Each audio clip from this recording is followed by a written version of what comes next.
మౌలికంగా ప్రేమించే మా పరలోకమున్న తండ్రి, ఈ బుధవారం మీరు అందరూ కూడా ఎలా సమాజంలో కూడుకోవడానికి ఇచ్చిన అవకాశం పెట్టి వందనాలు. మరి ఈ గ్రంథంలో ఇప్పుడు మాట్లాడించడానికి నిలబడ్డాయన నాకు సహాయం చేయండి. వికలాంగి పిల్లలు కూడి ఇచ్చారని వారు కూడా సహాయం చేయండి.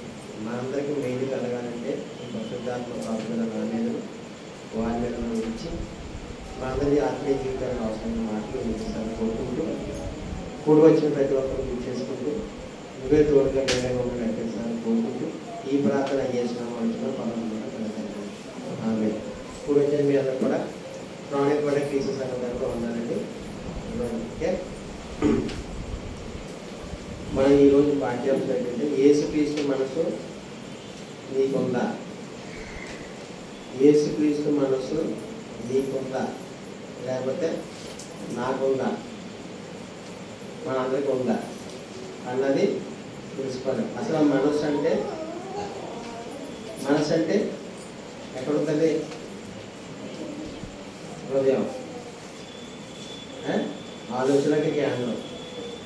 ఏదైనా ఒక మనిషి ఏదైనా చేయాలన్నా ఏదైనా మాట్లాడాలన్నా దేనికైనా ముందు మనసులో అనుకుంటాడు. ఇక్కడ ఫీడ్ అయిన తర్వాతే ఆ పని చేయగలరు. ఉదాహరణ దోమ పడుతుంది అనుకోండి, ముందు కేంద్ర స్థానంలో వెంటనే సంకేతం ఇస్తుంది, ఇదిగో నిన్ను దోమ పడుతుంది, ఎడం చేయి ఆదేశిస్తుంది. వెంటనే వెళ్ళి దాన్ని చంపు, అగ్గట్టుకుంది అనుకోండి వెంటనే చెప్తుంది. అంతా కానీ మనసు పని చేయకపోతే శరీరం ఏం పనిచేయదండి. అందుకే చాలామంది కోమ అంటారు. కోమ తెలుసు కదా, చాలామంది సంవత్సరాలు కోమలోకి వెళ్ళిపోతారు. ఇంకా కోమలోకి వెళ్ళిపోవడానికి మనసు ఏమీ కూడా పనిచేయదు. అందుకే ప్రయాణం చేసినప్పుడు ఏ అవయవాన్ని కూడా దాచుకోమని చెప్పరు, కానీ హెల్మెట్ పెట్టుకుని వెళ్ళమంటారు. ఈ శరీరంలో కాళ్ళు పోయినా చేయకపోయినా ఏది పోయినా కొంతకాలం పోతారు. ఈ మెదడుకి మాత్రం ఏమైనా దెబ్బ తగిలేదు అనుకోండి, అసలు జీవితంలో మనిషి. దానికోసమే పోలీసులు కూడా ఆగి డ్రైవింగ్ లైసెన్స్ ఉందా, సీ బుక్ ఉందా, ఆర్సీ ఉందా అని అన్నీ అడుగుతారు. అడిగిన తర్వాత హెల్మెట్ ఉందా అని అడుగుతారు. హెల్మెట్ లేదనుకోండి వెంటనే కేసు. ఎందుకోసమంటే ఆ హెల్మెట్ లేకపోతే ప్రయాణం చేసిన వాడు పడిపోయి అనుకోండి. ఉదాహరణ మా సంఘాలు ఆయన హెల్మెట్ పెట్టుకోవడం మీ ఆయనమా అన్నయ్య లేదు. నిజంగా ఆ రోజు హెల్మెట్ పెట్టుకుంటే ఏమో బ్రతుకునేమో. ఎందుకంటే ప్రయాణం చేసినప్పుడు హైదరాబాద్లో అయితే డ్రైవింగ్ లైసెన్స్ చేసేవాడికి హెల్మెట్ ఉండాలి, వెనకాల కూర్చునేవాడికి కూడా హెల్మెట్ ఉండాలి. ఆ రెండు లేక వైజాగ్ కూడా అంతే అండి. మన ఈస్ట్ గోదావరి పెద్ద పట్టించుకోరు, కానీ హెల్మెట్ లేకుండా ప్రయాణం చేస్తే చట్టం ఇచ్చేది. కారులో సీటు బెల్ట్ ధరించాలి. ఎందుకంటే దేవుడు ముందుగానే చెప్పాడు ప్రతిదీ అవయవాలు కూడా చాలా ఇంపార్టెంట్. అన్నిటికంటే మనసు ఇంపార్టెంట్. మనసు ఓకే, ఇలాంటి మనసు గురించి తెలుసుకుంటాం. అసలు ఆ యేసుక్రీస్తుకి ఏ మనసు ఉంది? ఏ రకం మనసు ఉంది ఆయనకి? మా యేసుక్రీస్తు ఏ రకంగా మనసు కలిగి ఉన్నాడు చెప్పండి, చెప్పండి. బెనిఫిట్ కాదు, చెప్పండి. ప్రేమించే మనసు, దయ చూపే మనసు. ఏం మాట్లాడలేమా? మనం నమ్ముకున్న ప్రభు ఎలాంటో తెలుసుకోకపోతే మనకి ఎలా తెలుస్తుంది? మన ఇతరులకు ఎలా చెప్తాం? మీరు నమ్ముకున్న ప్రభు ఇలాంటి వాడండి అని చెప్తాం. ఏదో తిన్నాము కూర గురించి ఇలా ఉందని అలా ఉందని చెప్తాం. తినకపోతే తాగకపోతే రుచి తెలియదు కదా. అందుకే దేవుడు ఏవో ఉత్తముడని రుచి చూసి తెలుసుకోండి. రుచి చూసి తెలుసుకోమన్నాడు. దేవుడు ఎలాంటి మనసు కలిగి ఉన్నాడు అని అడిగితే ఆయన జాలి గల మనసు, ప్రేమ గల మనసు, దయ క్షమించే మనసు, ఎన్నో రకాల మనసులన్నీ ఉన్నాయి. ఆ మనసులు అన్నీ కూడా మన క్రీస్తుని ధరించిన మనము కూడా అలాంటి మనసు కలిగి మాత్రము మనం జీవించాలని బైబిల్ గ్రంథం చెప్తుంది. ఉదాహరణ యేసుక్రీస్తుకి పిలిప్ వచ్చాడు. పిలిప్ వచ్చి యేసుక్రీస్తు ప్రశ్న వేస్తున్నాడు, మాకు ఇన్ని రోజులు బట్టి చెప్తున్నావు కదా, అసలు పరలోకములో తండ్రి ఎలా ఉంటాడో చూపించు అన్నాడు. అప్పుడు పిలిప్ ఏమన్నాడు? పిలిప్ గురించి యేసుక్రీస్తు మాటలు అంటాడు, ఎంతకాలం తండ్రి ఎలా ఉన్నాడో చెప్పమంటావు కదా. అప్పుడు ఏమన్నా తెలుసా, ఇదిగో పరలోకంలో ఉంటాడు అని చెప్పలేదు. సమరస్త్రీతో ఏం చెప్పింది? సమరస్త్రీ ఎక్కడ ఆరాధించాలంటే అక్కడ ఆరాధించాలి, అక్కడ ఆరాధించాలి. ఆ టైం పోయింది. ఇప్పుడైతే ఆరాధించేవారు ఆత్మతోనే సత్యం ఆరాధించాలని చెప్పాడు. కానీ ఫిలిప్తో సమాధానం చెప్పట్లేదు. ఏమని చెప్తారంటే, ఫిలిపు నన్ను చూసిన వాడు నా తండ్రిని చూసినట్టే అన్నాడు. అంటే ఏంటి అర్థం? నేను నా తండ్రి ఎలాంటి మనస్తత్వం కలిగి ఉన్నాడో నేను కూడా అలాగే ఉన్నాను. నా తండ్రి దేవుడు, నేను కూడా దేవుడే అని చెప్తున్నాడు. దాని తాను ఎలా సర్టిఫికేట్ చేస్తాడు? ఇప్పుడు మనకి ప్రశ్న, మీరందరూ క్రైస్తవులు కదా, మనందరూ క్రైస్తవులు కదా.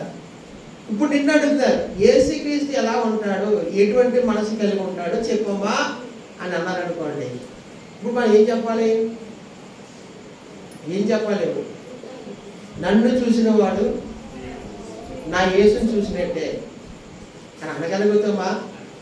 అనిలా ఉండాలి, మనం అనగలగాలి, అనిలా ఉండాలి.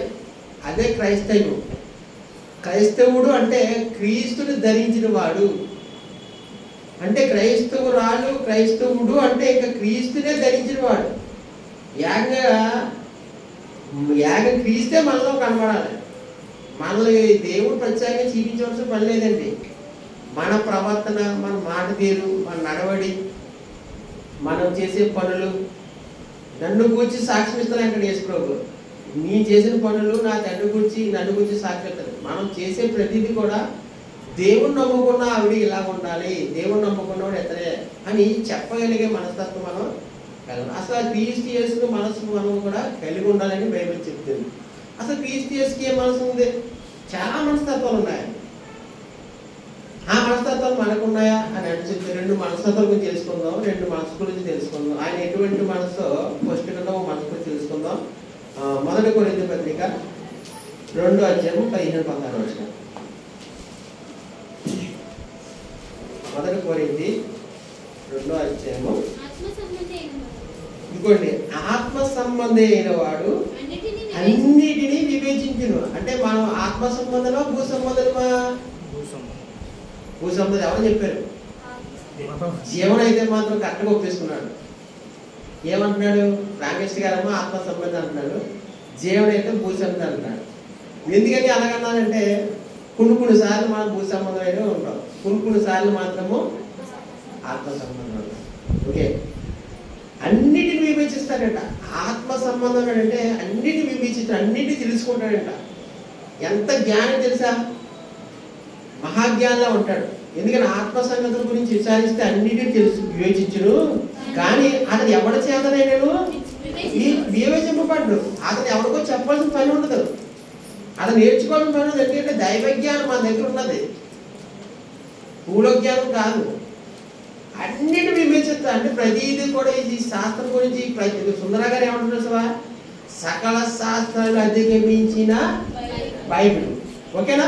ఆ బైబిల్ అంతా పట్టుకెళ్ళి ఉంటే మనల్ని ఎవరైనా నిందించగలరా? అందుకే డాడీ గారు ఏమంటారు, 2 నిమిషాల్లో 2 నిమిషాల్లో ఓడించేస్తున్నాడు. ప్రపంచంలో ఎవరు ఉంటే ఈడ్చిరన్నమాటాడు, ఈడ్చుకొచ్చేయండి. ఇంకా అది ఎందుకంటాడంటే అంత ధైర్యం. ఇచ్చిన ఆ మాట ఎంత సింకేం చూసావా? అతడు అది ఎప్పటి చేత వివేచింపబడ్డు. ఎంత జ్ఞానం అంటే మహాజ్ఞానం, అంటే దేవుడి జ్ఞానం. దేవుడికి ఏదైతే తెలుసో ఆ దేవుడు నమ్ముకున్న క్రైస్తవుడు కూడా అన్ని విషయాలు తెలిసిపోతాయి. ఎలా తెలుస్తాయంటే అతను క్రీస్తునందు ఉన్నవాడైతే, అతను ఎప్పుడు కూడా పైన ఉన్నవాడిని ఎదిగేవాడైతే అంత సమస్త జ్ఞానం కూడా తెలుసు. అతను ఎవరి చేత వివేచింపడు అని చెబుతూ, ప్రభు మనసు ఎరిగి ఆయన బోధింపగలవాడు ఎవడు? మనమైతే జాగ్రత్తగా రాణిపేటలో ఉన్న వాళ్ళని మనమైతే క్రీస్తు మనసు కలిగిన వారమై ఉండాలి, ఉండి తీరాలి. మనలో ఇంకా కూడా మాట తీరు బాగోదు, మనలో ఇంకా చాలా చంపుకోలేండి మనం. ఇంకా ఎందుకంటే మాట్లాడుతూ బూతులు మాట్లాడతాం. బూతులు మాట్లాడటం వల్ల క్రీస్తు మనసు ఎక్కడన్నా కలిగి ఉన్నవారు అవుతాం మనం. ఎక్కడండి? ఇంటి పక్క వాళ్ళు కానీ ఇరు పక్కలు కానీ, నువ్వు దేవుడితో చర్చికి వెళ్తున్నావు కానీ నన్ను వెంకటేశ్వర ఆవిడ ఒక ప్రశ్న వేస్తాడు ఎప్పుడు కూడా. చాలా మంది చేశారు, ఆవిడ ప్రశ్న వేస్తుంది, ఏమంటే చర్చికి వెళ్తాను ఏం నేర్పుతున్నాడండి అంటుంది ఆవిడ. నన్ను ఎప్పుడు కూడా ఇదే ఉంటుంది. అంటే చర్చిలో పాస్టర్ గారు బూతులు వేస్తాడా, మంచి మాటలు వేస్తాడా, మంచిగా బ్రతకని చెప్తాడు. కానీ ఆడు వెళ్ళి బయటికి వెళ్ళి బూతులు మాట్లాడుతున్నప్పుడు వాళ్ళ ఆవిడ నన్ను ప్రశ్నిస్తుంది, ఏం నేర్పుతున్నారండి అంటుంది. నేనేమైనా నేర్పుతాను, మంచి మాటలు చెప్తాము అంటే మరి మంచిగా ఉండలేదండి అతను అంటుంది. నేనేం చేయండి దానికి అంటే చూసావా, వాడు చెడ్డ మాటలు పలకడం వల్ల ఏమవుతుంది, సంఘానికి, క్రీస్తుకి, సంఘ కాపురికి కూడా ఏమవుతుంది, చెడ్డ పేరు వస్తుంది. నిజం చెప్తారండి అదేనండి. మనం చెడ్డ పేరు రప్పించాలన్నా మనమే, మంచి పేరు రప్పించాలన్నా మనమే. క్రీస్తు ధరించిన వాడు ఎలా ఉండాలంటే క్రీస్తులా ఉండాలి. క్రీస్తు ఎలా బ్రతికాడు అలాగే బ్రతకాలి. అంటే మనసు మనందరూ కూడా కలిగి ఉండాలి. ఓకే అమ్మా, మీరు ఇలా చూడాలి, పిల్లలు యాక్చువల్ ఉన్నారు. ఓకే, క్రీస్తుకి ఏ మనసు ఉంది? చాలా మనసులు ఉన్నాయి. అన్ని మనసులు తెలుసుకోవాలంటే మన టైం అయిపోతుంది. కాబట్టి ఆయన ఎలాంటి మనస్తత్వం కలిగి ఉన్నాడో ఒక మనసు గురించి చూసుకుందాం, రెండో మనసు గురించి చూసుకుందాం. ఓకే, అయితే అందరూ కూడా రండి. ఫిలిప్పీ పత్రిక 2వ అధ్యాయము 6వ వచనం. యాభై ఫిలిప్పీ పత్రిక అంతా తీయండమ్మా. ఏమి లేదు, జాగ్రత్తగా జరిగితే ఒక 30 గంటలు అయిపోతుంది పాఠం. 2వ అధ్యాయము 6వ వచనం నుంచి నేను ఇలా చదువుతున్నాను. ఏమని చెప్పాము? అలా కాదు. Okay okay. క్రీస్తు యేసునకు కలిగిన ఈ మనసు మీరును కలిగి ఉండండి. కలిగి ఉండాలి. క్రీస్తుని నమ్మిన వారంటే బొట్టు తీసేయడం, తెల్ల బట్టలు వేసుకోవడం కాదు, పేరు మార్చుకోవడం కాదు, మనసు మార్పిడి. బాప్తిసం అంటే తెలుసా, మనసు మార్పిడి, పేరు మార్పిడి కాదు. అబ్రహాం అని పేరు పెట్టుకుంటాడు, అబ్రహంలా బతకడు. ఇస్సాక్ అని పేరు పెట్టుకుంటాడు, ఇస్సాక్లా బతకడు. ఎస్తేర్ అని పేరు పెట్టుకుంటే ఎస్తేర్లా బతుకుతాడు. కానీ ఇలా బ్రతకాలి. ఏం మారాలి? పేరు కాదు, నీ మనసు మారాలి. ఈ మనసు మారాలని చెప్పేసి బైబిల్ అంత చెప్తుంది. చెప్పం, క్రీస్తు యేసునకు కలిగిన ఈ మనసు మీరును కలిగి ఉండండి. ఆయన ఎలాంటి వాడో తెలుసా? ఆయన ఏ స్వరూపం? దేవుడి స్వరూపం కలిగిన వాడై ఉండి దేవుడితో సమానంగా ఉన్నాడు. ఎలా ఉన్నాడు? దేవుడితో సమానంగా ఉన్నాడంట. అంటే తండ్రి ఎలాంటి వాడు, కుమారుడు కూడా అంత పవర్ఫుల్లే. ఆయనకి భూలోకాల మీద సర్వం కూడా అధికారం ఉంది. అలాంటి వాడు తండ్రి ఒక మాట చెప్పాడు, బాబు సమస్త జనులు భూమి మీద అందరూ కూడా పాడైపోతున్నారు, నువ్వు వెళ్ళి వాళ్ళు రక్షించాలంటే నేను తండ్రిలా, నేను దేవుడు కదా, నీతో సమానుడు కదా, నేనెంత పెట్టి నువ్వు అక్కడ ఉండబెట్టి నేను వెళితే భూమి మీదకి ఏమవుతుందో తెలుసా, నాకు నన్ను చాలా హింసలు పెడతారు, వాళ్ళ కోసం ప్రాణం పెట్టాలి, ఎన్నో బాధలు అనుభవించాలి అని తెలుసుంటే కూడా ఆయన ఎలా వచ్చాడు ఈ భూమి మీదకి? అంగీకారంతో వచ్చాడు, చాలా ఇంట్రెస్ట్తో వచ్చాడు. ఆయన వచ్చిన కొన్నిసార్లు కూడా యేసుప్రభు కూడా భయపడ్డాడు తెలుసా. ఎందుకు భయపడ్డాడంటే మనం దేహంలో ఉన్నాం కాబట్టి, దేహంలో ఉన్నప్పుడు కొడుతున్నప్పుడు ఉణుకుపోతాడు. జరిగేది దాని సందర్భం. నువ్వు గంట ముందు తర్వాత పోలీసులు వచ్చి లాఠీతో సిద్ధ కొడేస్తారు, సాయంకాలానికి తెల్లవాళ్ళు కొడతారా, నాకు తెలిసిందనుకో నాకు ఎలా రాత్రి నిద్ర పడుతుందా? నిద్ర పడుతుందా? అలాగే ప్రభు కూడా అప్పటికి రాత్రి చాలా వేదన పెంచిందాడు. ఆయన ఆ వేదన ఎంత కాదు, అలాంటి స్థితికి తెలిస్తే ముందే వచ్చాడు అని చెప్తూ మంచి మాట చెప్పడమా, దేవుడితో సమానం విడిచిపెట్టకూడదు, భాగ్యమని ఎంచుకోనక్కలేదు అని చెప్తూ, కానీ మనిషి పోలికగా పుట్టి దాసుని స్వరూపం ధరించుకొని తను తానే రిక్తునిగా చేసుకున్నాడు. అంటే ఇప్పుడు యేసుప్రభుకి ఏముంది? తగ్గించుకునే మనస్తత్వం ఉంది. యేసుప్రభుని నమ్ముకున్న మనకేముండాలి? తగ్గించుకునే మనసు ఉండాలి. తగ్గించుకుంటామా? తగ్గించుకోండి. నీ తోడుకోలు ఏమనంటావు, మాట అంటకుండా ఉంటావా? నీ అన్నయ్య కానీ నీ తమ్ముడు కానీ ఉంటే అనకుండా ఉంటున్నావు, సమాధానం చెప్పి వెంటనే మనకేంటంటే వెంటనే ఇచ్చేస్తాం, కౌంటర్ ఈ కౌంటర్ అని. అలా ఉండకూడదండి. తన్ను తాను తగ్గించుకున్నవాడు హెచ్చింపబడతాడంటే మనం ఏం చేస్తాం? భూ సంబంధం మీద డబ్బు సంపాదించుకుంటున్నాం, మనం హెచ్చింపబడతాం అనుకుంటున్నాం. కానీ దేవుడు అది చెప్పలేదు. హెచ్చింపబడతాం అంటే భూమి మీద ఈ ఇల్లులు, పొలాలు, ఆస్తులు, అంతస్తులు కాదు. ఈ రోజున ట్రెండ్ అలా మారిపోయింది. ఎవడు ఆశ్రయింపబడ్డాడంటే 4 రాళ్ళు సంపాదించినోడు, 4 రాళ్ళు లేనోడు, ఆడు ఏదో కింద జాతి చెందినోడు మనం చూస్తున్నారు అంటే కృష్ణవేణి గారు. అలాగే మనం ఎప్పుడు కూడా ఎవరిని కూడా తప్పుడు మాటలు ఆడకూడదు. చాలా జాగ్రత్తగా ఉన్న క్రైస్తవ జీవితం అంటే చాలా పరిశుద్ధమైన జీవితం. ఎలా పడితే అలా మాట్లాడడం, ఎలా పడితే అలా జీవించేయడానికి రాలేదు. అది పాత జీవితం, అది గచించిపోయింది, పాతది కప్పెట్టేశాడు. ఇంకా నువ్వు నూతన జన్మ. నీకేం తెలుసా? గొంగళపూడి జీవితం తీసుకుని సీతాకోక చిలక జీవించాడు. క్రైస్తవురాలు అంటే సీతాకోక చిలక. పూర్వస్థితి ఏంటంటే గొంగళ పురుగు. మనం మళ్ళీ గొంగళ పురుగు సీతాకోక చిలకగా తయారయ్యి మళ్ళీ గొంగళ పురుగు అవుతామా? అవ్వకూడదు కదా. నిన్ను ఎవరైతే తిట్టారో వాళ్ళందరూ కూడా మెచ్చుకునేలా ఉండాలి. అమ్మ ఆవిడ దేవుడు నమ్ముకున్న ఆవిడ, అతను దేవుడు నమ్ముకునేలా మనందరం జీవించాలి. అలా ఉండాలంటే తన్ను తాను తగ్గించుకున్నవాడే. అలాగే యేసుప్రభు కూడా దేవుడితో ఈక్వల్, కానీ భూమికి కొత్తడు కాదు. దాసుని సరుపు, ఎవరో డబ్బున్నోడు సరుపు ధరించాడు ఆయన. దాసుని సరుపు అంటే సరిగ్గా బట్టలు లేవు, సరిగ్గా తిండి లేదు, ఒంటరి వారి ఇంట్లో ఒక అడుగు ఒక 20 సంవత్సరాలు 50 సంవత్సరాలు 100 సంవత్సరాలు వెళ్ళిపోతే తిండి ఉండేది కాదండి. కానీ 2000 సంవత్సరాల క్రితం ఆలోచించండి. ఇసుక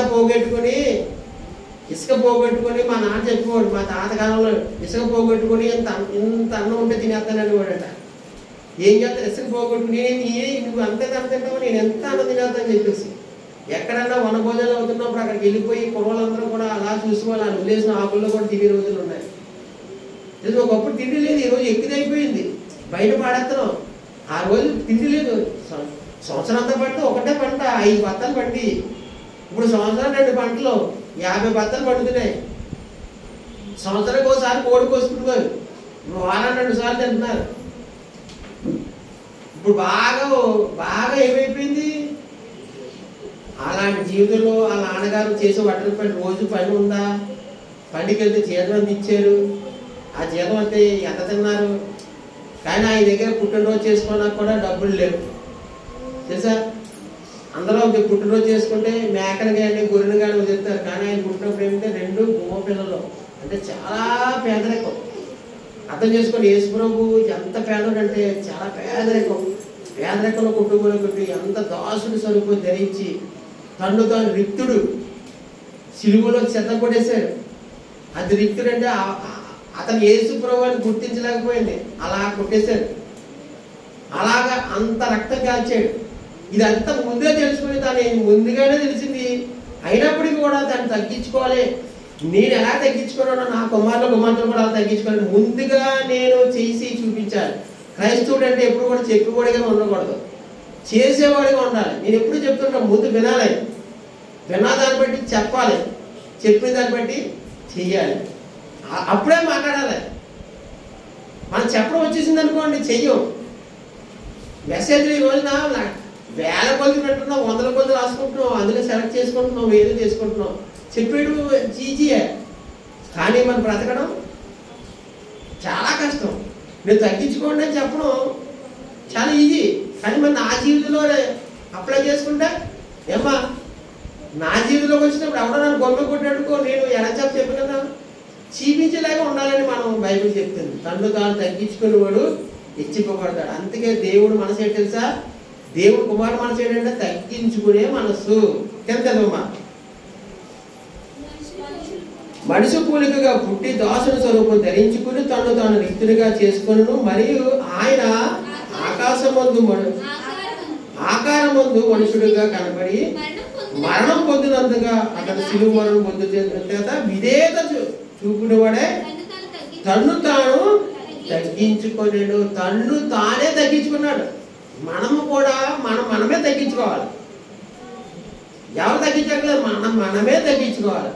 క్రీస్తుని ధరించిన మనసు ఉందనుకో, మనమే తగ్గించుకోవాలి. ఇంకోటి చూసుకుందాం. 1 పేతురు పత్రిక 5వ అధ్యాయం 5వ వచనం.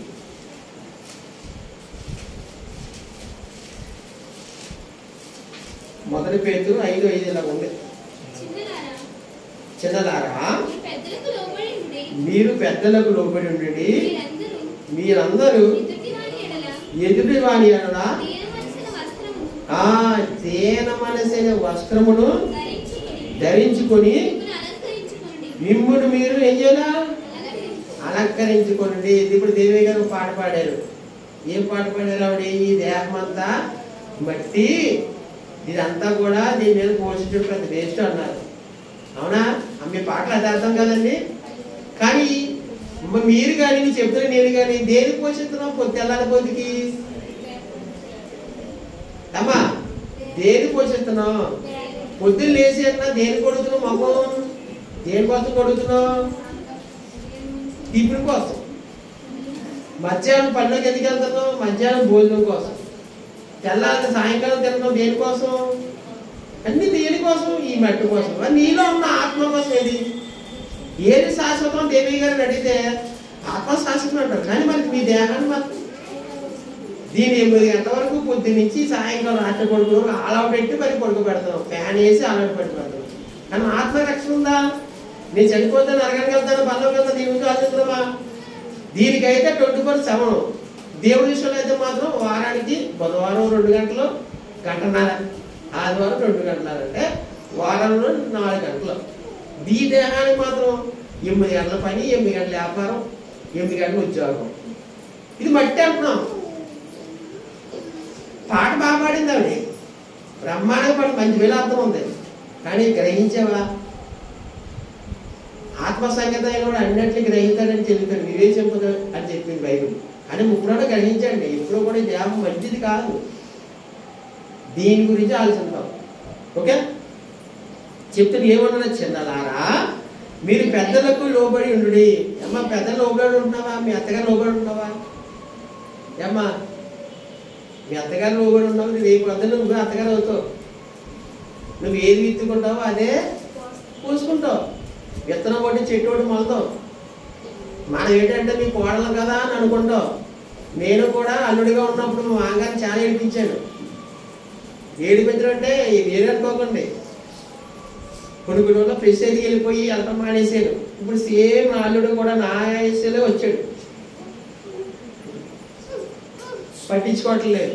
ఇప్పుడు నాకు అర్థమైంది మామగారుగా నేను ఎంత బాధపడుతున్నాను, అల్లుడు ఏం చేస్తున్నాను. అలాగే ఎప్పుడు కూడా మీకు ముందే చెప్పేసింది బైబిల్. మీరు రేపు ఈనాటి కోడలే రేపు అత్తగారు, ఈనాటి పౌరుడే రేపటి పౌరుడు, రేపటి పౌరుడే తర్వాత ముసలోడు. అంతేనా? ఇవన్నీ సర్వసత్యాలే. ఇవన్నీ తెలుసుకున్నదా మనం ఎలా జీవించాలంటే ఇదే స్టాండర్డ్ అనుకోకూడదు. ఎప్పుడు కూడా ఎన్నో చూసుకోవాలి. చిన్నలాగా మీ పెద్దలకు లోబడి ఉండి మీరందరూ ఎదుటి వాని అలా దేన మనసు అనే వస్త్రమును ధరించుకుని మిమ్మును మీరు ఏం చేయాలి? మనల్ని మనం ఏం చేయాలి? దేవుడు అక్కడ చెప్తూ దేవుడు అహంకారులను ఎదిరించి దీనులకు కృప అనుగ్రహించును. ఎంత చూడ మనం ఏ మనసుతో ఏ వస్త్రం ధరించుకోవాలి? పట్టు వస్త్రమా? ఏమా ప్యాంటు చెట్ట వేసి పట్టు వస్త్రాల ప్యాంటు చెట్ట ఏంటి? ఏమి ధరించుకోవాలి? దేన మనసు అనే వస్త్రమును ధరించుకోవాలి. వస్త్రం అంటే క్యారెక్టర్. అదేదో బట్ట అనుకుంటున్నారు మీరు. బట్ట కాదు. నీ నడవడి, నీ ప్రవర్తన, నీ ఆలోచన జండి కూడా వస్త్రంతో సమానం. వస్త్రం దేనికి స్వాదృశ్యం అంటే నీ యొక్క క్యారెక్టర్ గురించి. ఎలాంటి మనసును కలిగి ఉండాలంటే తగ్గించుకునే మనసు మనందరం కలిగి ఉండాలి అని చెప్పేసి దేవుడు అహంకారాలను ఎదిరిస్తాడు. మన అహంకారం ఏముందనుకోండి దేవుడికి అసలు నచ్చదండి. ఎవరైనా నీ దీనుడై ఉంటాడో, ఎవడో తన వైపు చేతులు చాపుతాడో, ఎవరైతే ప్రార్థన చేస్తాడో తగ్గించుకుని వాడైపోయి దేవుడు చూస్తాడు. అహంకారం ఉన్నది, గర్వం ఉన్నది, డబ్బు కానీ ఇది కానీ వచ్చిన తర్వాత మనుషులకు వచ్చేస్తుంటాయి. జాగ్రత్త. అది కానీ ఉన్నదంటే డబ్బు రావడానికి పోవడానికి ఎంతో పట్టదండి. ఇంచోపు పట్టదండి. రావడానికి ఎంతో టైం పడుతుంది, పోవడానికి ఇంచోపు పట్టదు. అహంకార దృష్టి కలిగి ఉన్నామా దెబ్బైపోతాం.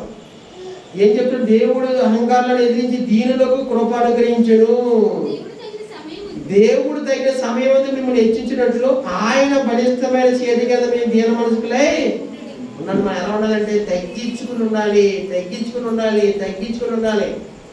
అంటే కృష్ణవేణి ఎలా ఉండాలి? మన అందరూనే మీ గురించి ఎక్కువ మాట్లాడుతున్నాను. మీ గురించి ఎందుకంటే మీ సువార్త, మీ పరిచర్య రొట్టె తెస్తుంది, ద్రాక్షరసం తెస్తుంది. కానీ ఆవిడ ఏమంటుందంటే కొంచెం సాక్ష్యం గల్లంతగా ఉంటుంది. కొంచెం మీ చర్చికి వస్తుంది కదా, కొంచెం చెప్పు బాబు అంటారు వాళ్ళు. ఏమని కోపం ఎక్కువైపోతుందండి ఆవిడకి. కృష్ణవేణి గారి కోపం తగ్గించుకోండి. మనం ఆ చుట్టుపక్కల పిల్లి చిన్నప్పని మీది అంతా ఆ వీరంతా ఏం చేయాలి తెలుసా? ఎలా ఏం చేయాలంటే మీరు ఎలుగులా ఉండాలి తమ్మల. మిమ్మల్ని చూసి అనేక మంది వెలిగింపబడాలి. మిమ్మల్ని కోరుకునేది అదే. ఒరే బాబు, ఒరే సంఘం కొత్తుంది కానీ ఆవిడ కొంచెం మారలేదు అంటున్నారు. వెంకటేశ్వర కూడా మిమ్మల్ని అంటున్నాడు. నాకు బుర్ర పాడైపోతుంది, ఏం చెప్పనమ్మా, ప్రతి వారం లెక్క కొడుతున్నాను, ప్రతి వారం తిడుతున్నాను, మా సంఘం తిడుతున్నాను, ఆమె తిడుతున్నాను అంటున్నాను. ఏం చేయను డైరెక్ట్గా చెప్తున్నాను. ఎందుకంటే మనం క్రీస్తు ధరించిన తర్వాత చాలా తగ్గించుకుని ఉండాలండి.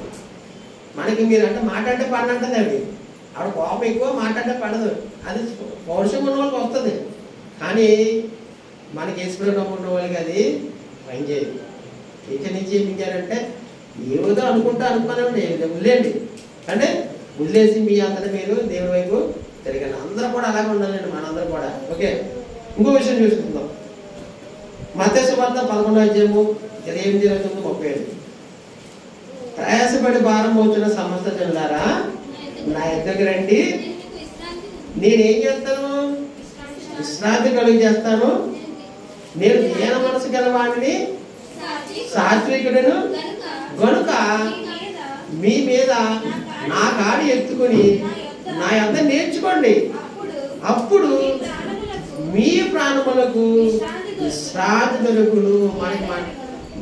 అనగా నా కాడి సులువుగాను నా భారము తేలికగాను ఉన్నది. ఆయన ఎలా మిత్రుడు సాత్వికుడు, దీన మనసు గలవాడు.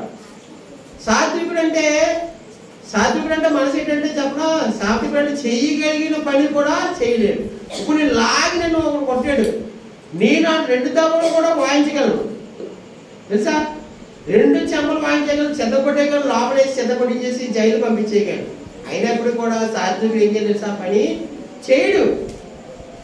యేసు ప్రభువు సిలువేసినప్పుడు దొంగలు అందరూ వచ్చి ఎవరు కొడుతున్నాడో తెలుసుకోండి పిడుగుతులు గుద్దేసేవారు. అప్పుడు తండ్రి ఏమంటున్నాడు, ఆ తండ్రిని వేడుకుంటే పల్లొక్కల నుంచి 3 మంది పంపిస్తాడు అని అని ఆయన అడిగాడు దేవుడు. ఏమన్నాడు ఆయన? ఎంత తగ్గించుకున్నాడు? తండ్రి వీరు ఏమి చేయించున్నారు, వీరు ఎరువురు కనుక వీరిని క్షమించండి. చూసా, సాత్వికుడు యేసు ప్రభు సాత్వికుడు, దీన మనసు కలిగిన వాడు అని ఎలా చెప్పగలుగుతాం అంటే ఆయన జీవితమే, ఆయన బ్రతికే మనం కూడా బ్రతక జీవించాలి. ఆయన దేవుడై ఉండి, దేవుడు కుమారుడై ఉండి, దేవుడు సమానుడై ఉండి ఈ భూమికి రిక్తుడిగా వచ్చి మానవ స్వరూపం ధరించి తను తగ్గించుకుంటే అంత పెద్దోడే ఎంత చిన్నగా వచ్చి భూమి మీదకి వచ్చినప్పుడు మనం పెద్ద ఏంటండి, మన జీవితాలు ఏంటండి, మనం ఏంటండి, మన బ్రతుకులు ఎంతండి, మన ఆవిరి, మన జీవితం ఎలాంటిదండి? ఇంతలో కనబడి అంతలో ఆవిరి, నీటి మీద ఒలికితే అది ఎంతలో నీటి వంటి బొడగొండి వాళ్ళు ఏంటిది ఎంత. ఇలాంటి వారు మనం ఎంతో పిల్ల పిచ్చేస్తుంటాం. ఏ అక్కర్లేదు, తగ్గించుకుందాం. మన ప్రభువే తగ్గించుకున్నాడు, మనం కూడా తగ్గించుకుందాం. ఓకే, మరి ఇక్కడతోటి తగ్గించుకునే మనసు చూసాము. యేసు మనసు ఏంటంటే తగ్గించుకునే మనసు. మనం కూడా ఎలా ఉండాలి? తగ్గించుకునే మనసు ఉండాలి. ఇంకో మనసు కూడా చూసుకుని మనం ముందుకెళ్దాం. ఓకే, కొలసీ పత్రిక 3వ అధ్యాయం.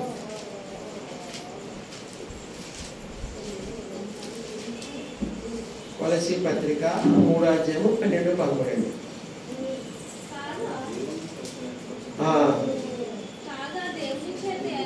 కాగా దేవుని చేత ఏర్పరిచిన వారును పరిశుద్ధులను పురులైన వారికి తగినట్లు మీరు జాలి గల మనస్సు, దయాలత్మను, వినయమును, సాత్వికమును, దీర్ఘశాంతమును ధరించుకొనడి అని చెప్పుతూ ఎవరైనా 13 ఎవడైనాను తన హాని చేసినని ఒకడు అనుకునేట్లా ఒకరినొకడు క్షమించుకుని ఒకరినొకడిని క్షమించుకొనడి. ప్రభు మిమ్మల్ని క్షమించలాగిన మీరును క్షమించుడి. చూడు ఎంత మంచి మాట చెప్పాడు దేవుడు. దేవుడి చేత ఏర్పరిచిన వారు మన పరిశుద్ధులైన ప్రియులైన వారికి తగినట్లుగా, అంటే పూర్వం అబ్రహాము గారు, ఇస్సాకు, యాకోబు, మోషే, దావీదు, దానియేలు, ఏలే, వీళ్ళందరూ ఎలాగ ఉన్నారు తెలుసా? వారికి జీవితాలు ఎలాగైతే ఉన్నాయో వారికి తగినట్లుగా మనం ఉండాలి. ఎప్పుడు కూడా భక్తుల గురించి ఎప్పుడు ఎన్నిసార్లు చెప్పబడుతుంది? మన వాళ్ళు ఆదివారం ఎవరు చెప్పారు? విజయ్ కుమార్ గారు ఈ భక్తుల గురించి చెప్పారు, భక్తుల జీవితాలు ఎలాగ బ్రతికారని చెప్పేసి. వారికి తగినట్టుగా మనం ఉండాలి. వారి జీవితాలు గతించిపోయి అయినా ఈ రోజుని మనం చెప్పబడుతున్నాయంటే వారు బతికారు కాబట్టి మనం మళ్ళీ వాటిని రిపీట్ చేసుకోవాలి, నెమరేసుకోవాలి. నెమరేసుకుని వారు ఎలాగైతే బ్రతికారో వారి తగినట్టుగా ఉండాలి అని చెబుతూ, మీరు ఎలా ఉండాలి? జాలి గల మనస్సు. దేవుడు ఏంటంటే యేసుప్రభు ఏ మనసు? జాలి గల మనసు. ఎంత జాలి తెలుసానికి, ఎంత జాలి తెలుసా? ఆశ్రమ గారు మళ్ళీ పుడుతున్నారు కొడకండి. మిమ్మల్ని ఇద్దరిని నా ప్రసంగం ఆపేస్తారు కానీ మిమ్మల్ని అర్థం. జాలి గల మనసు అంటే యేసుప్రభు ఎలాంటి మనసు? చెప్పండి, మీరు నోటితో చెప్పండి, మీ ఇద్దరునే మాట్లాడండి. మాట్లాడరు, అదే వచ్చింది. అలా ఉడకరు పలకరు, అలాగే ఇంటర్లా పడుకుపోతున్నారు. 8 అయింది, 8 పోతుంది, అయినా నిద్రపోవటండి. జాలి గల మనసు అంటే యేసుప్రభుది. మరి ఆ మనసు నీకు ఉండాలి కదా, నాకు ఉండాలి, మన అందరికి ఉండాలి కదా. జాలి. ఓ దుక్కున 3 రోజులు ప్రసంగం. యేసుప్రభు గారు మాటలు చెప్పినప్పుడు 3 రోజులు ప్రసంగం చేసేట ఆయన. 3 రోజులు ప్రసంగం చేస్తే మనం ఉంటామా? ఇప్పటికే పాత 9 ఎప్పుడు లేస్తాడు అని ఆ వెనకాల ఉంటాడు గడియారం, సెల్లో చూసుకుంటారు. కానీ ఆయన ప్రసంగం చేసినప్పుడు ఎన్ని రోజులు ఉన్నారంట? 3 రోజులు. అంటే నాకు అర్థమైంది ఏంటంటే 3 రోజులు రాత్రి వస్తుంది, మధ్యాహ్నం వస్తుంది, ఉదయం వస్తుంది, మళ్ళా తెల్లారిపోతుంది, మళ్ళీ ఉదయం వస్తుంది, మళ్ళీ మధ్యాహ్నం వస్తుంది, మళ్ళీ రాత్రి, మళ్ళీ తెల్లారిపోతుంది, మళ్ళీ మధ్యాహ్నం వస్తుంది. 3 రోజులు ప్రసంగం చేస్తుంటే అలా ఉండిపోయినట్టు తిండి లేదంట. మనం ఉండగలుగుతామా? మనం ఉండగలుగుతామా? ఈరోజు నైట్ ఆరాధన రావటం లేటుగా వస్తారు, వెళ్ళటం ముందుకు వెళ్ళిపోవాలి. ఒకప్పుడు 4 గంటలు 5 గంటలు దేవుడి సన్నిధిలో గడిపోయారండి. ఇప్పుడు అలా లేదండి. అస్సలు ఆరాధన అంటే ఏంటనుకున్నారు? సరిగ్గా ప్రసంగం టైం రావడం, ఆమెల టైంకి వెళ్ళిపోవడం, ముందుగా రావడం కానీ లేట్గా ఉండడం కానీ జరగట్లేదు. అంటే దేవుడి పట్ల అంత ప్రేమ వ్యక్తం చేయట్లేదు, టైం వేస్ట్ చేయట్లేదు మనిషి. తన జీవితానికైనా మాత్రం తన బ్రతకానికైనా 24/7. అక్కడ లేట్ అవ్వడా పర్లేదు, ఇక్కడ మాత్రం లేట్ అవ్వకూడదు, ముందు రాకూడదు, లేట్ అవ్వకూడదు. ఎలాగండి?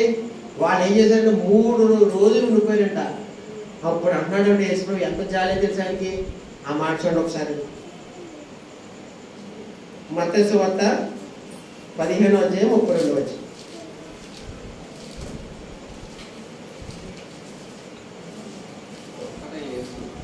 అంతటి యేసు తన శిష్యులు పిలిచి, ఈ జనులు నేటికి 3 దినముల నుండి, నేటికి అంటే ఈ రోజుకి 3 దినముల నుండి నా ఎదురు ఉన్నారు, వారికి తినడానికి ఏమీ లేదు కనుక వారి మీద కనికరపడుతున్నాను అని చెబుతూ, వారు మార్గములో మోర్చపోదురేమో అని వారిని ఉపవాసంతో పంపివేయటకు నాకు మనసు లేదని వారితో చెప్పగా.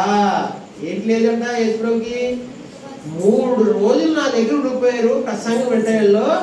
ఒకవేళ వింటున్నప్పుడు బాగుంటుందండి, విన్నప్పుడు వెళ్ళేటప్పుడు దారిలో కానీ సొమ్మసిల్లి బీపీలు సొగులు ఉన్న వాళ్ళు కూడా ఉన్నప్పుడు దారిలో ఏమైపోతారు? పడిపోతారు. అప్పుడు ఏమవుతుంది? యేసుప్రభుకి చెడ్డ పేరు వస్తుంది.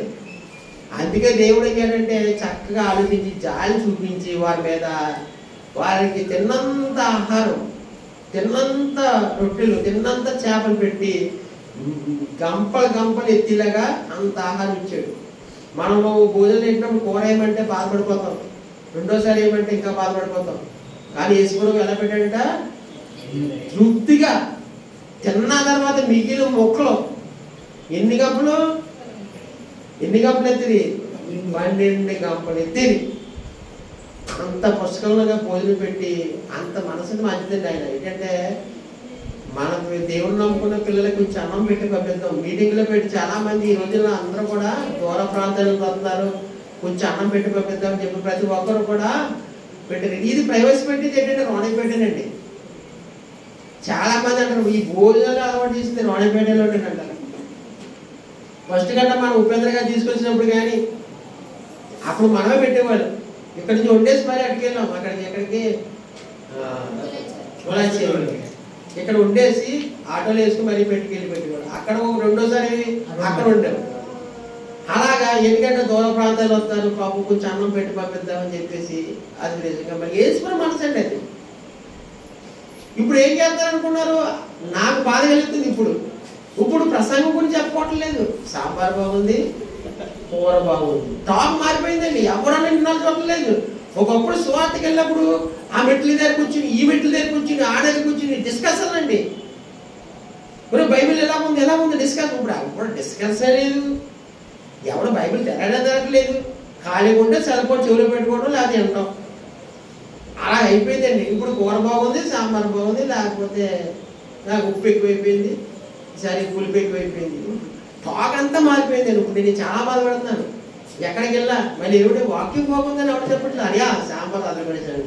కూర బొమ్మన్న పసలపూడి వెళ్ళానండి. పసలపూడిలో 2 రోజులు వంట చేసాం. ఫస్ట్ ఎవరు మనం మన వంట. పసలపూడిలో 2 రోజులు రామచంద్రపురంలో చెద్దపడేసిందని వంట. ఆ చెద్దగూడకి వచ్చి ప్రతి ఒక్కడు కూడా నన్ను ఇంతమందిలో ఇన్ని సంవత్సరాలు బట్టి చేస్తాను కానీ ఏ రోజులో పొగడలేదండి. విపరీతమైన పొగడుతండి.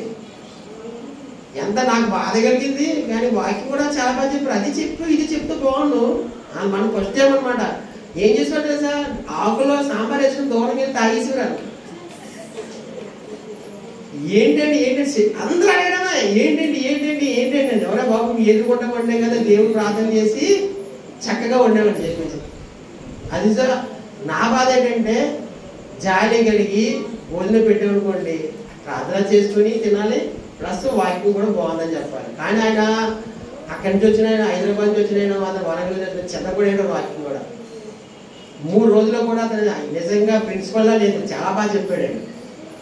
ఇది జాలి కలిగే మనసు యేసు ప్రభుది. మనం కూడా జాలి కలిగి, చాలా మంది ఆర్థిక ఇబ్బందులు ఉన్నారు కదా, నీ దగ్గర డబ్బులు ఉన్నాయి కదా, కొంచెం సాయం చేయొచ్చు కదా. నీకు జాలి లేదా? నువ్వు దీనస్థితిలో ఉన్నప్పుడు నీకు ఆహారం పెట్టారు కదా ఎవరో ఒకరు, కొంచెం జాలి చూపించచ్చు కదా. కొంచెం మొన్నగా ఆ చెల్లెల అమ్మ పాప ఇక్కడ ఆపరేషన్ చేయించుకుంది. ఆ చెల్లెల అమ్మకి ఎవరు డబ్బు సహాయం లేదు, మనుషుల సహాయం లేదు. మొన్న చిన్ని తాలూకు ఎవరో ఒకరు బాగోలేదంటే, సమాధి కార్యక్రమం బాగోలేదంటే గబగబా అందరూ తనకు చేసేసారు. అలా కూడా ఈ వారం కూడా ఆదివారం కూడా ఎంతకంత అమ్మకి సాయం చేస్తే మంచిది. మీరు జాలి చూపించాలండి. మీకు ఆపరేషన్ పడలేదు, మీరు హాస్పిటల్ లేరు, కానీ మన సంఘస్థుల తల్లి బాధల్లో ఉంది, కొంచెం జాలి చూపించండి. ఆదివారం ఎంతో తలప చేయండి, ఆ అమ్మకి కొంచెం సాయం చేయండి. ఇది యేసుప్రభు దగ్గర 2 వస్త్రములు ఉంటే ఏం చేయమన్నాడు?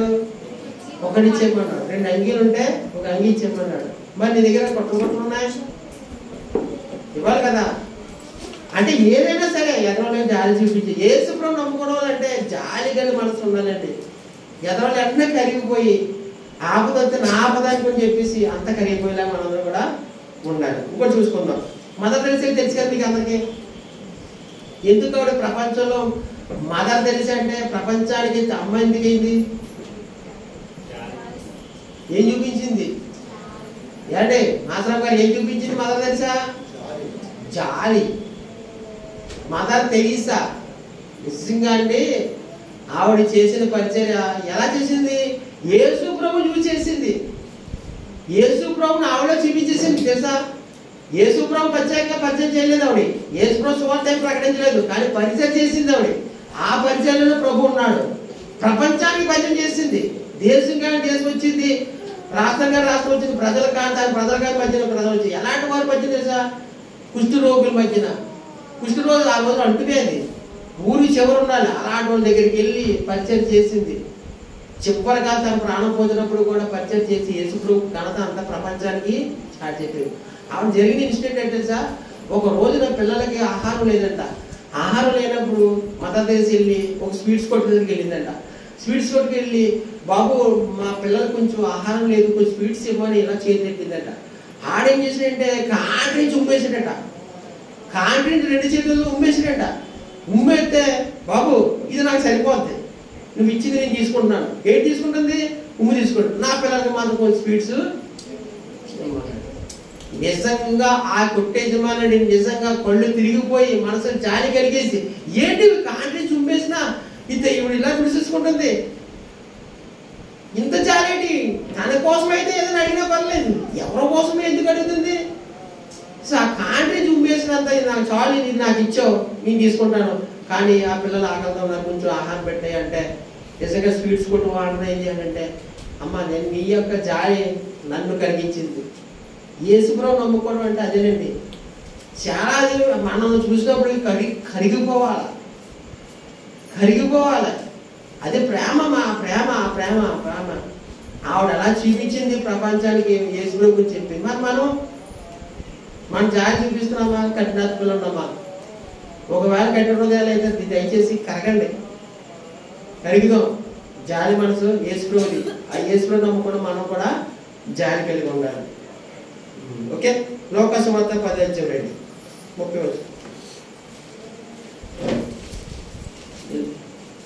లోకాసు వార్త 10:32.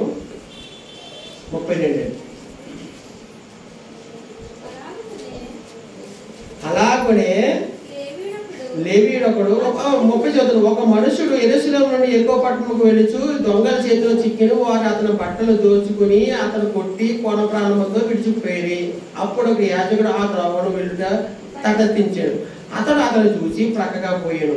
అలాగే లేవీయుడొకడు కూడా ఆ చోటుకు వచ్చి చూసి ప్రక్కకు పోయాడు. అయితే ఒక సమరయుడు ప్రయాణమై పోవచ్చు అతడు పడి ఉన్న చోటుకు వచ్చి అతను చూచి అతని మీద ఏం పడ్డాడు? జాలి. ఆ తాలూకు ఏం కాదండి, ఆ తాలూకు కాదు, బంధువులు కాదు, క్యాస్ట్ కాదు, మొత్తం అంత రివర్స్. సమరయులు అంటే చాలా దరిద్రంగా చూస్తారు. అందుకే యేసుప్రభువు వారు సమరయ ప్రాంతానికి వెళ్ళి సమరయ స్త్రీతో సంపాదించాడు. అంటే సమరయులతో యూదులు ఎప్పుడు కూడా సాంగత్యం చేయరు. యేసుప్రభువులో గొప్పదనం అది. ఎంత తగ్గించుకోవడం తెలుసా? యూదుడు ఆయన సమరయులు అంటే లో క్యాస్ట్ అనమాట. ఆ లో క్యాస్ట్ దగ్గరికి యేసుప్రభువు వెళ్ళాడు. ఆ ప్రాంతంలో ఒక రోజు ఉండిపోయాడు. ఆ సమరయులతో ఆవిడ అన్నమాట, సమరయులతో యూదులు సాంగత్యం జరిగి వీటి నీళ్ళు అడిగాడు. అసలు మాట్లాడరు. కానీ అంత తగ్గించుకున్న యేసుప్రభు గురించి చెప్పడానికి మళ్ళీ ఇది ఒక సందర్భం ఉపమానీతిగా చెప్పుకోవచ్చు అంటాడు. నిజంగా చూడండి, మాట్లాడే ఎంత ఆ సమరయుడు ప్రయాణం పోవచ్చు అతను పడిన చోటుకు వచ్చి అతను చూసి అతను మీ జారిపడి దగ్గరకు పోయి నూనెయు ద్రాక్షరసమును పోసి అతని గాయములను కట్టి తన బండి మీద ఎక్కించుకుని దాని గాడిద మీద ఎక్కించుకుని ఎవడన్నా చేయగలుగుతాడా? మరి యాక్సిడెంట్ అయిన దాని మధ్యలో వాడు బాబు చూసి దగ్గరికి వెళ్ళి మనం చూడడం. ఎందుకంటే పోలీసు వాళ్ళు ఎంక్వైరీలో మనల్ని పిలిచి ఇది నువ్వే చేసామంటాడా, మనం భయం వేసి ఏం చేద్దాం, మనం చూసి చూడట్టు ఇది మనవాడు కాదే పడేపోమంటారు అంతే. కానీ అతను ఏంటంటే దెబ్బలతో పడి ఉన్నాడు, కొన ఊపిరితో కొట్టుకుంటున్నాడు. మనకెందుకులే అని చెప్పేసి వదలలేదండి. యేసు ప్రభువుని నమ్ముకుంటే ఇలాంటి మనసే కావాలండి. ఆపదలు ఉన్న వాళ్ళు చూసుకోవాలండి, పట్టించుకోవాలండి. పట్టించుకోకపోతే మానవత్వానికి విలువ ఉంది చెప్పండి. యేసు ప్రభువుని నమ్ముకోవడానికి విలువ ఉందంటే ఇదే. ఆ సమరయుడు నూనె రాసి ఏం చేశాడు? గాయములు కట్టి తన వాహనమును ఎక్కించుకుని ఎక్కడ తీసుకెళ్ళాడు? పోటకాలంటే హాస్పిటల్ తీసుకెళ్ళాడు. ఆరంభేట ఆటదే తీసుకెళ్ళి ఏం చెప్తాడు చూడండి. అక్కడ ఆయన ఉండలేదు. చూడండి, అదే మంచి మనసు. జాలి గల మనసు అంటే ఇలాగే ఉండాలి మన మనసు. చెప్పండి. పోటకాలం ఇంటికి తీసి 2 ధ్యానారములు తీసి ఏమన్నాడు? 2 ధ్యానారములు అంటే ఇంచుమించు రూపాయి. ధ్యానాలు అంటే ₹10 ఇచ్చాడు. ఆ రోజుల రూపాయి ఎవరి కోసం ఖర్చు పెట్టాడు? అయినా అతను రక్ష సంబంధ, అతను ఇంటి పేరుడా, సంబంధం లేని వ్యక్తి అయినప్పటికీ సాటి సహోదరుడు, ఇతను కూడా దేవుడు ప్రేమించాడని తెలిసి అతనికి జాలిపడి అతని మీద 2 ధ్యానాలను ఇచ్చి ఏం చేశాడు? పూటకోలవానికి ఇచ్చి ఏమన్నాడు? ఇతను పరామర్శించాడు. మరునాడు అతను 2 ధ్యానములు తీసి పూటకోలవానికి ఇచ్చి అతన్ని పరామర్శించు, నీకేమైనా ఖర్చు చేసి మరలా వచ్చినప్పుడు అది నీకు తీర్చితే అతనితో చెప్పి పోయాను. ఏమంటే అతను ఉన్న దగ్గర ఉన్న డబ్బు అంతా ఇచ్చాడండి. ఆ దగ్గర నూనె రాసేయండి, అన్ని తన వాహనం ఎక్కించుకోనండి, హాస్పిటల్లో జాయిన్ చేయాలండి, హాస్పిటల్ బిల్లు కట్టాడండి. ఒకవేళ బిల్లు ఎక్కువైంది అనుకోండి, నీ మరలా వచ్చినప్పుడు నీ బిల్లు నేను చెల్లిస్తానండి. ఇప్పుడు ఎందుకు ఈ సందర్భం చెప్తానంటే, నువ్వు నేను కూడా ఈ సమరయులాగే ఉండాలి. ఈ పైన ఉన్న ముగ్గురు ఉన్నారు సరే, ఈ బాగా వాక్యం తెలిసిన లేదు, పిన్ టు పిన్ రెఫరెన్స్లు అన్నీ తెలిసండి, మంచి హోదాలో ఉన్నవాళ్ళు. కానీ జాలి లేదు. దేవుడికి దేవుడు అంటే సరిగ్గా తెలియదు, కానీ సమరుడికి మంచి పని చేశాడు. ఏం చెప్తే కింద ఏం చెప్పాడు అంటే, కాగా దొంగ చేతిలో చిక్కిన వారికి ఈ ముగ్గురులో ఎవడు పొరుగువాడని నీకు తోచుచున్నదని అని యేసు అడగగా అతడు ఏమన్నా అతని మీద జారిపడిన వాడే నేను. అందుకు యేసు నీవును వెళ్ళి వారు ఆనపేటలో ఉన్న క్రీస్తు సంఘ సభ్యులు మీరును వెళ్ళి మనందరం కూడా వెళ్ళి ఎలా చేయాలి ఆ సమరీయుడిలాగా మనం కూడా చెయ్యాలి. ఆ సమరీయుడిలాగా మనం జాలి గల మనసు చూపించాలి. క్రైస్తవురాలు అంటే తగ్గించుకునే మనసు, క్రైస్తవులు అంటే జాలి గల మనసు, క్రీస్తు యేసు కలిగిన మనసు మీరును కలిగి ఉండంటే నమ్ముటమే కాదు ఆ మనసు కూడా మనం కూడా కలిగి ఉండాలి. చివరిగా ఒక మగుతుంది 1 పేతురు 4:1 మన కూడా చెప్తున్నాడు, క్రీస్తు శరీరం మందు శ్రమపడేడు కనుక మీరును ఏ మనసు కలిగి ఉండాలంటే మన స్త్రీలరా క్రీస్తు యేసుని కలిగిన మనసు మనమును కూడా కలిగి ఉండాలి. పురుషులారా మనం కూడా ఏ మనసు కలిగి ఉండాలి? క్రీస్తు యేసుని కలిగిన మనసు మనం కూడా కలిగి ఉండాలని బైబిల్ చక్కగా చెప్తుందండి. కాబట్టి అలాంటి మనసు కలిగి ఉండాలి. లాస్ట్గా ఈ మనసు లేకపోతే గర్వ మనసు ఉంటుంది. గర్వ మనసు ఉంటే ఏమైపోతారో దాని గురించి కూడా బైబిల్ చెప్పింది. ఈ మనసు మీకు ఉంటే లేకపోతే ఆశ్వాసించండి, దేవుని అడగండి, ప్రభువా నువ్వు తగ్గించుకునే మనసు దయచేసి నాకు దయచేయండి, జాలి గల మనసు నాకు దయచేయండి. నువ్వు ఆ రెండు అడగలేదనుకో ఇంకో మనసు ఉంటుంది, ఏంటంటే ఇది గర్వ మనసు. ఆ గర్వ మనసు కానీ నీళ్ళు వచ్చిందనుకో నాశనం అయిపోతాం. చివరిసరిగా సామెతలు 16వ అధ్యాయము 18-19. సామెతలు 16వ అధ్యాయము. నాశనమునకు ముందు ఏం నడుచును? గర్వం నడుచును. నువ్వు కానీ పడిపోవడం ముందు అహంకారం మనస్సు నడుచును. ఎప్పుడైనా చూడండి, ఒక మనిషి నాశనం అయిపోతున్నాడంటే వాళ్ళు ఏముంటుంది, ఒక ఆడవాడు కానీ ఒక పురుషుడు కానీ స్త్రీ కానీ నాశనం అయిపోతున్నాడు కారణం అంటే గర్వం. నాశనం ముందు గర్వం నడుచును, పడిపోవడానికి ముందు అహంకారమైన మనస్సు నడుచును. కాబట్టి ఆ రెండు మనకు ఉండకూడదు అని చెబుతూ, గర్విష్ఠులతో దోపుడు సొమ్ము పంచుకొనుట కంటే దేన మనసు కలిగి దీనులతో పొత్తు చేయుట మంచిది. డబ్బున్నవాడితో సహవాసం చేయకు. ఆ ఏంటంటే చెప్తాడు, గర్విష్ఠులు. డబ్బున్నవాడికి ఏముంటుంది? గర్వం ఎందుకుంటో తెలుసా మీకు? డబ్బు ఉంటుంది, నేను ఏదన్నా చేయగలను. డబ్బు ఉండడం తప్పు కాదని, గర్వం ఉండకూడదు. డబ్బుతో పాటు వచ్చేది గర్వం. ఆ గర్విష్ఠులు ఏదైనా కొనగలను, ఏదైనా చేయగలను అన్న గర్వం ఉండిపోద్దండి.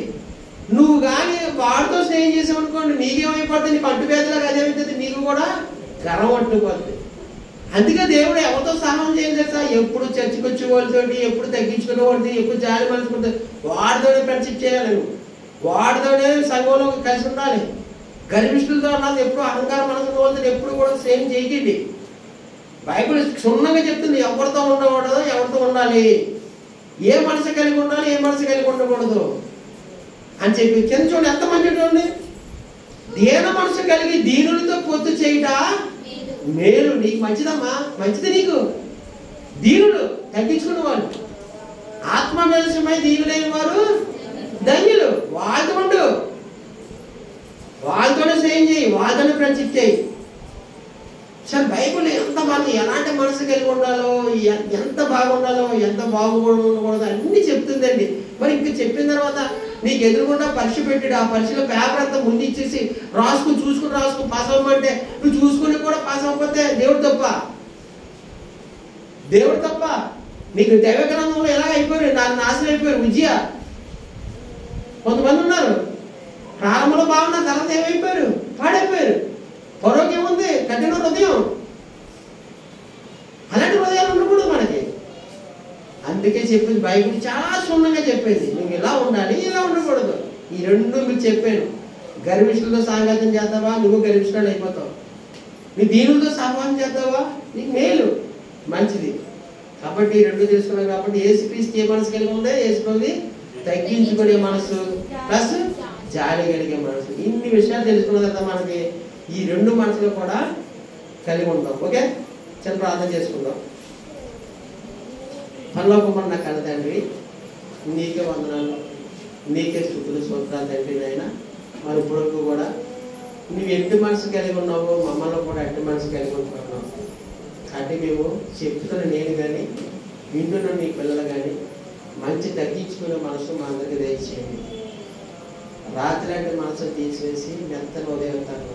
కాబట్టి ఒకవేళ మేము ఏమైనా రాత్రిలాగా ఉంటే దయచేసి మంచి మనసు దయచేయండి. అలాగే జాలి గల మనసు, నీ ప్రేమించే మనసు నీది.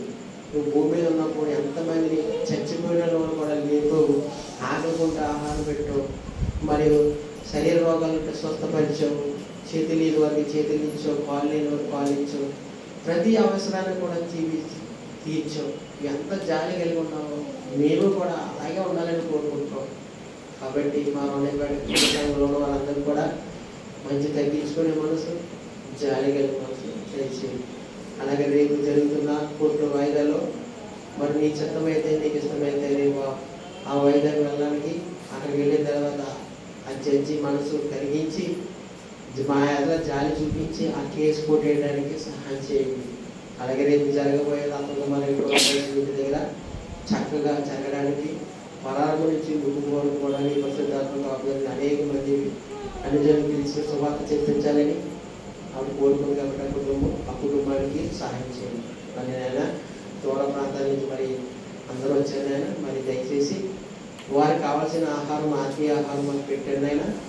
మరి అది తిని చక్కగా 30 40 300 పరిస్థితి బాగా చేయండి. మరి ఇతర మాటలు చెప్పడానికి నాకు సహాయం చేశారు, వినడానికి వారికి సహాయం చేశారు. అందరి బట్టి మీకు కృతజ్ఞతలు చెల్లించుకుంటూ ఈ చిన్న ప్రార్థన యేసునామములో ఫలపూర్ణంగా తండ్రి. ఆమేన్.